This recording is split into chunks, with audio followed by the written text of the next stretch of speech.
And of course, it's early April. Today's blowing dust and lowered visibility because of all that dirt in the atmosphere. It's going to be replaced tomorrow by blowing snow with a few snow squalls moving through. So yeah, we're going to change the dust over tomorrow into some snowflakes, and that's on the lower valley floor. Now, we're still on the fence about accumulating snow, and with today's wind speeds, hopefully you paid attention to what I said earlier this weekend. Friday night, I was talking about the strong winds we received last week. In fact, let's jump into the wind speeds, but those strong winds last week could have loosened up or broken some branches. And then, of course, the light wind over the weekend could have made those branches fall down, so you always have to be cautious. Now, today, we're dealing with strong winds yet again, so that could be trimming the trees down without a certified crew on hand. So broken branches can get hung up with these type of wind speeds, top gusts so far.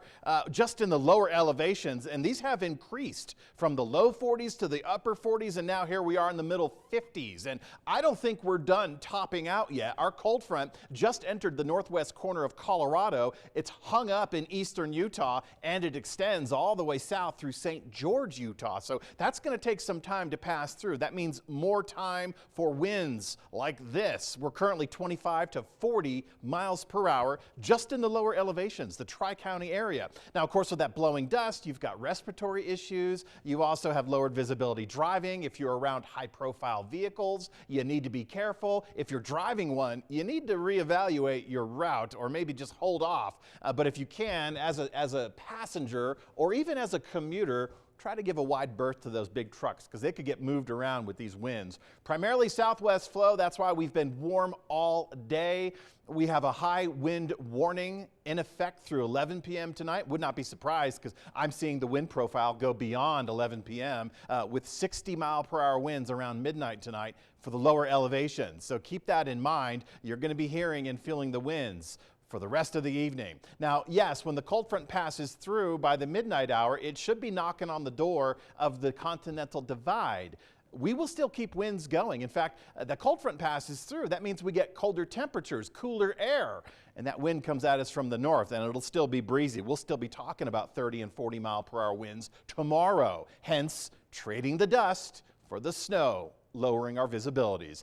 Now, take a look at this. This is what you felt if you've been outside in the last hour. We're kind of hovering around the mid-60s. High temperatures for the day. It's official. Another day for Grand Junction at 68. We've seen several locations at 70 both today and yesterday. But all that is going to be a memory because we're going to drop at least 20 degrees from near 70 degrees today to near 40 degrees tomorrow afternoon. Yeah, the cold front's going to do a number, and it's going to introduce colder temperatures from the north for the Tuesday and the Wednesday. Now, Tuesday is my primary storm day. Right now, we're going to be lucky if we get any of those rain showers moving through in the next couple of hours. Most of it is dirt, and it's evaporating before it can hit the ground. Even if we do have a dark rain cloud overhead, it's not making it to the ground, and that enhances the wind speed. You could see that snow band in eastern Utah. That isn't making it to the ground, but that's a portion of the northern edge of the cold front that's yet to pass through our region. So we have the moisture in place. We will continue to keep that moisture in place throughout the day tomorrow, and that's relevant because that'll lend itself to snow potential for the valleys. Now, we all should be seeing snowflakes scattered throughout the day tomorrow, both morning, midday, and evening, afternoon. Tuesday's our storm day. Now, as far as accumulations go, that's a whole other issue. I don't expect a whole lot of accumulation across the Grand Valley because of our warm temperatures on the sidewalks or roadways. I think those will remain wet. Grassy areas could see a little bit of the white stuff tomorrow, but it all begins around the midnight hour tonight when we get this frontal system passing through and introducing the whole concept of transitioning the rain to the snow. But we still will have wind at that hour, strong wind at that hour, and that high wind warning could get extended.